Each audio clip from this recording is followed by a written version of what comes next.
हाँ, नमस्कार। आज की सुबहचर्या में कुछ एक नए अंदाज का लेख मैं आपके समक्ष रखने जा रहा हूँ। इसका शीर्षक है चेहरों की रंगत। तो आइए शुरू करते हैं। सुबह उठ गया था, यही कोई 5:15 बजे, लेकिन सोचा एक बार और सो लूँ, फिर 6:30 बजे उठ जाऊँगा। सोने का प्रयास किया, लेकिन सो नहीं पाया। धीरे धीरे 6:30 बज गए। बिस्तर छोड़ा, मुँह धोया, जाकर मुख्य दरवाजे की सिटकनी हटा दिया और इसके बाद फिर आकर बिस्तर पर लेट गया। आजकल सुबह मेरे साथ यही होता है, टहलने का मन नहीं होता। पता नहीं क्यों एक आलस्यपन छाया रहता है सुबह जब मैं उठता हूँ तो। खैर, बिस्तर पर तो आ गया था, लेकिन अब सोना नहीं था, बस चाय आने का इंतजार कर रहा था।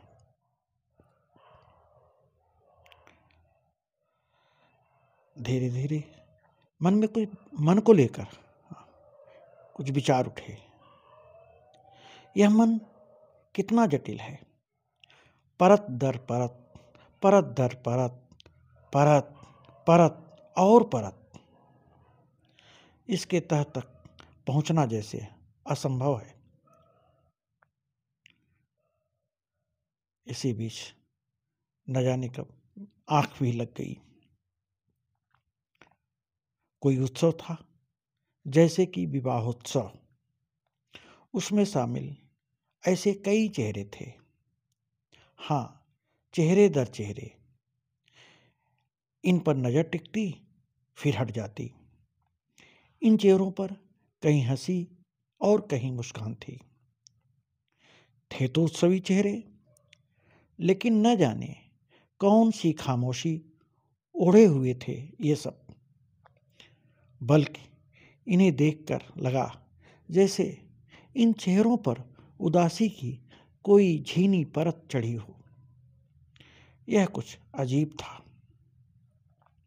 इनके बीच मैंने अपनी एक जगह तलाशा, वहां इत्मीनान से जा बैठा।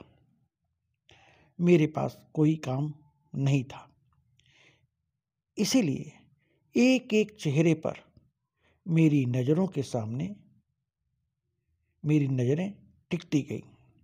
यानी एक एक चेहरे मेरी नज़रों के सामने घूमने लगे। मैं चेहरों की रंगत पढ़ रहा था। जैसे ये चेहरे कहीं खोए हुए से मुझे लगे। शायद आजकल महानगर में किसी उत्सवी चेहरों में यही होता है। यहाँ भीड़ में भी ये चेहरे अपना स्टेटस तलाशते हैं। इसीलिए इस महफिल में भी जिस लिए आए हैं उसे भूल कहीं और खोए हुए से हैं ये चेहरे। आए हैं तो किसी शादी के महफिल में, लेकिन ये जिस उद्देश्य से आए हैं, किसी के विवाह में शामिल होने, उसकी खुशियों में शामिल होने, लेकिन उसे भूल न जाने ये चेहरे किन विचारों में, किन उलझनों में और न जाने किन बातों में खोए हुए लगे।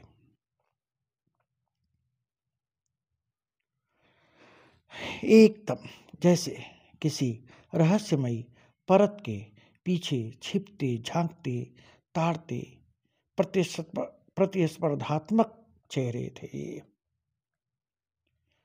कोई मेरे पास आकर बैठ गया था। उसने मुझसे पूछा, आप कौन हैं? उसके पूछने के अंदाज से लगा कि वह जानना चाहता है कि मैं क्या करता हूं। सोचा इसे कह दूं, इस समय जो आप देख रहे हो मैं वही हूं। लेकिन न जाने क्यों मैं चुप ही रहा। थोड़ी देर में उठकर वो चला गया था। मैं देख रहा था, दरअसल ये मनुष्य के ही चेहरे थे, लेकिन जैसे अमानवीय और आपस में अनचिन्हे हों। एक दूसरे को देखते तो मुस्कुरा उठते, हंसते, लेकिन जैसे ही एक दूसरे से नजर हटती तो ये फिर अपनी उसी रंगत में आकर अहंग और उदासी में खो जाते, जैसे गमगीन चेहरे हों।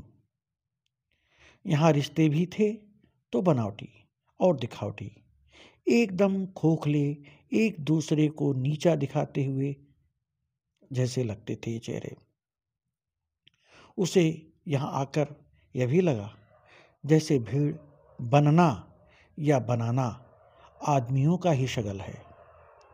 हाँ, भीड़ बनने वाले और बनाने वाले दरअसल होते हैं अमानवीय। लोग भी अजीब होते हैं, इसी अमानवीयता में भी आनंद तलाशते हैं। हाँ, इसी अमानवीयता में भी आनंद तलाशते हैं। लेकिन वह इस भीड़ से अलग होने की चाह में एक कोने में जाकर खड़ा हो गया था। फिर भी किसी ने खींचकर उसे भी इस भीड़ का हिस्सा बना लिया था। अब उसका मन वितृष्णा से भर गया, लेकिन उसे भूख लग रही थी। उस ओर निहारा, यह भूख सब पर भारी था। हाथों में खाने की प्लेट लिए यही चेहरे अब समान धरातल पर थे। भूख ही सच है। वह इस भीड़ के छंटने का इंतजार करने लगा था। अचानक उसे कोई पदचाप सुनाई पड़ा। ओह, तो उसकी आंख फिर लग गई थी। अब इस खटके से वह जागा था। चाय आ गई थी। चाय का कप मेज पर था। उसने यह कप उठा लिया। आज ये वार्ता यहीं समाप्त। धन्यवाद।